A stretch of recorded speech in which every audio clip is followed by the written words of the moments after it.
സന്തോഷിതാണോ ഇത്? ഇപ്പൊ പറയുന്നത് ഞാൻ പറയുന്ന വ്യക്തിയോ നടനോ കഥാപാത്രമോ പ്രത്യേകിച്ച് സിനിമ ആളുകൾക്ക് വർക്കായിരുന്നു.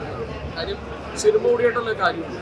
അപ്പോൾ ഇത്രയും പെട്ടെന്ന് ആളുകൾ തിയേറ്ററിലേക്ക് വളരെ നല്ല സിനിമയാണ്. സിനിമ കാണുക, ഈ പറയുന്ന എനിക്ക് സിനിമ ഇഷ്ടപ്പെടുകയാണെങ്കിൽ കൂടുതൽ ആളുകളിലേക്ക് എത്തിക്കാൻ സഹായിക്കാം. രണ്ടുപേരുടെയും എന്താ ക്യാരക്ടർ എന്ന് പറയുന്നത് അത്യാവശ്യം നല്ല ബോൾഡ് ആയിട്ടുള്ള ക്യാരക്ടേഴ്സ്. അപ്പോൾ അതിനെ കുറിച്ച് അത് മഞ്ചേട്ടൻ ഈ ക്യാരക്ടറിന് പറഞ്ഞു ഈ സിനിമയിൽ 70ഓളം കഥാപാത്രങ്ങളുണ്ട്. പക്ഷേ മഞ്ചേട്ടൻ ഏറ്റവും പേഴ്സണലി ഫേവറേറ്റ് ആയിട്ടുള്ളൊരു ക്യാരക്ടറാണ് പറഞ്ഞൂല്. അപ്പോൾ അത് എന്നെ ഭയങ്കരമായിട്ട് എക്സൈറ്റ് ചെയ്തിട്ടുണ്ട്. കാരണം മഞ്ചേട്ടൻ അത്ര ഇഷ്ടമുള്ളൊരു ക്യാരക്ടർ എന്ന് പറയുമ്പോൾ അതിൽ എന്തെങ്കിലും ഒരു സാധനം എനിക്ക് ഒരു ചാലഞ്ചിങ് ആയിട്ടോ അല്ലെങ്കിൽ കുറച്ച് നന്നായിട്ട് ചെയ്യാൻ എന്തെങ്കിലും ഒരു സാധനം ഉണ്ടാവും എന്നുള്ളത് അറിയായിരുന്നു. അതിന് ശേഷമാണ് സ്ക്രിപ്റ്റ് ഫുള്ള് വായിച്ചപ്പോൾ എനിക്ക് മനസ്സിലായി. പറഞ്ഞ പോലെ എൻ്റെ ലൈഫിൽ ഞാനെന്തിനാ വേറെ എനിക്കിഷ്ടമില്ലാത്ത ഒരാളുടെ കൂടെ ഞാൻ എൻ്റെ ലൈഫിൽ ജീവിക്കേണ്ട ആവശ്യം എനിക്ക് ചാൻസ് അങ്ങനെ ഒരു പോയിന്റിലേക്ക് വെച്ചാൽ അങ്ങനത്തെ ഒരു സംഭവം കൊണ്ടുവന്നപ്പോൾ ചേച്ചി ഈ സിനിമയ്ക്ക് വേണ്ടിയില്ലേ ഇപ്പോൾ ഇതിൻ്റെ നായികയായിട്ട് അഭിനയിച്ച ചേച്ചി പറഞ്ഞു ചേച്ചി ഇതിനു വേണ്ടി വണ്ണം വെച്ചു. ഇപ്പോൾ ഓരോരുത്തരും അതിനു വേണ്ടി മേക്ക് ഓവർ നടത്തിയിട്ട് വില്ലേജ് ആയാലും മേക്ക് ഓവർ. ചേച്ചിക്ക് എന്തെങ്കിലും പ്രിപ്പറേഷൻസ് ഇതിനു വേണ്ടി? ഇല്ല, എന്നോട് ആക്ച്വലി ഇങ്ങനെ പറഞ്ഞിട്ടുണ്ട് കോസ്റ്റ്യൂം ഒരു കഫ്താൻ ചട്ടയും കൊണ്ട് പോലത്തെ കോസ്റ്റ്യൂമാണ്.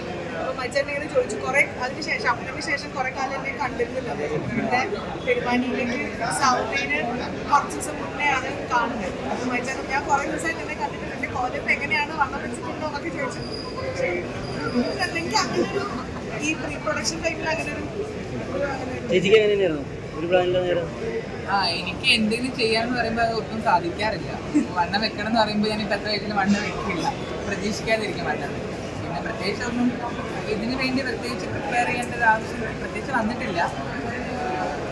പക്ഷേ നമ്മൾ ചെയ്യുന്ന ഏത് കാര്യത്തിൽ നമ്മൾ ഡെഡിക്കേറ്റഡ് ആയി ചെയ്യണം എന്നുള്ളത് അതാണ് ഈ ഫിലിമിൻ്റെ ആളുകൾക്ക് പറയാനുള്ള റിസൾട്ട് തന്നെയാണ്. നമ്മൾ ആദ്യത്തെ ഷോ കണ്ടപ്പോഴും ആളുകൾ ചിരിച്ചെടുത്ത്, രണ്ടാമത്തെ ഷോ കണ്ടപ്പോഴും ആളുകൾ ചിരിച്ചിട്ടുണ്ട്. ഒരു സിനിമയുടെ തുടക്കം മുതൽ അവസാനം വരെ ആർക്കുന്നുണ്ട്.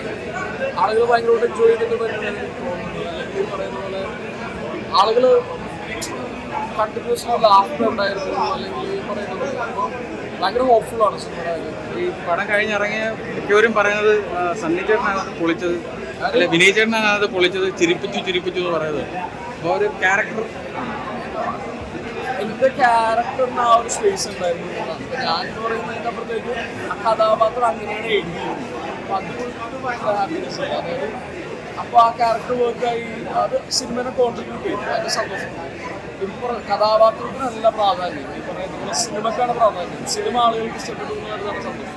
അപ്പോൾ ഇനിയുള്ള പ്രേക്ഷകരോട് എന്താ പറയാനുള്ളത്? പ്രേക്ഷകരോട് എത്രയും പെട്ടെന്ന് ഒരു പടം കാണാൻ കാര്യം എന്താണെന്നറിയും, ഒരുപാട് വലിയ സിനിമകൾ വരുന്നുണ്ട്, ഒരുപാട് വലിയ സിനിമകൾ തിയേറ്ററിലുണ്ട്. അപ്പോൾ നമ്മളുടെ കമ്പാരിറ്റീവ്ലി ഒരു കൊച്ചു സിനിമ. അപ്പോൾ ഏറ്റവും അടുത്ത ദിവസങ്ങളിൽ തന്നെ പോയിട്ട് പടം കാണുക. പടം ഒരു തരത്തിലും നിങ്ങൾ നിരാശപ്പെടുന്നില്ല. നിങ്ങൾക്ക് ഭയങ്കര ഹാപ്പി ആയിട്ട് ഇറങ്ങുന്നു. പടം തിയേറ്ററിൽ തന്നെ പോയിട്ട് കാണുക. പടം ഇഷ്ടപ്പെടുകയാണെങ്കിൽ സപ്പോർട്ട് ചെയ്യാൻ കൂടുതൽ ആളുകളിലേക്ക്